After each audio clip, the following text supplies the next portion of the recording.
Business समझाते समय, business plan दिखाते समय मेरे एक प्रॉस्पेक्टस ने मुझसे एक सवाल किया, चुभता हुआ सवाल, कि अगर आपकी कंपनी भाग गई तो मैंने मुस्कुराते हुए कहा कि साहब आपका सवाल बहुत बेहतर है। मैं भी जब कंपनी में आया तो मैं भी आपके ही जैसा सोच रहा था कि अगर कंपनी भाग गई तो मैंने कंपनी की प्रोफाइल चेक की, वहां पे पाया कि अब से 18 साल पहले 15 जनवरी सन 2008 को कंपनी ने 3 प्रोडक्टों से, छोटे से आशियाने से बिजनेस की शुरुआत करी। धीरे धीरे 18 साल का कारवां पूरा होते गया। 3 प्रोडक्टों से कंपनी ने ग्रोथ करके 80 प्रोडक्ट लॉन्च करी। किराए के क्वार्टर से आज कंपनी का खुद का आशियाना है, खुद की बिल्डिंग में कंपनी की ऑफिस है। यह ग्रोथ बता रही है कि कंपनी का मिशन और विजन क्लियर है। साथियों, फिर भी मैं मान ले रहा हूं कि आपका सवाल हो सकता है इसके बाद भी भाग जाए।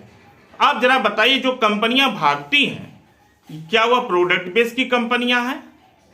क्या वह डायरेक्ट सेलिंग का काम करती हैं या पूंजी स्कीम करती है? अभी तक जो कंपनी मार्केट छोड़ के गई है उसमें से सारी की सारी कंपनियां पूंजी स्कीम चलाती थी, जो 10,000, 20,000, 30,000, 40,000 इस ढंग का इन्वेस्टमेंट कराती हैं और डेली बेसिस पर महीने का, 6 साल में, 10 साल में बड़े बड़े रिटर्न देने का वादा करती। ऐसी ही कंपनियां भागती हैं। प्रोडक्ट बेस की कंपनी नहीं भागती। फिर भी मैं मान लेता हूं कि कभी ऐसा हुआ तो आप जरा बताइए, आप अपने घर के जरूरत का सामान किसी न किसी दुकान से खरीद के लाते हैं। अगर दुकानदार ने अपना दुकान बंद करके मार्केट छोड़ दिया तो आपका क्या नुकसान होगा? वैसे ही आप हमारे यहां से मंजन है, साबुन है, चाय पत्ती है, ये प्रोडक्ट आप पैसा देके खरीदते हैं एक सिस्टम के तहत। मान लीजिए कल को हम न रहे, कंपनी नहीं रहे, तो जो पैसा दिया बदले में आपने वो प्रोडक्ट पाया, आपका क्या डूबा? क्या लेके भाग जाएगी साथियों?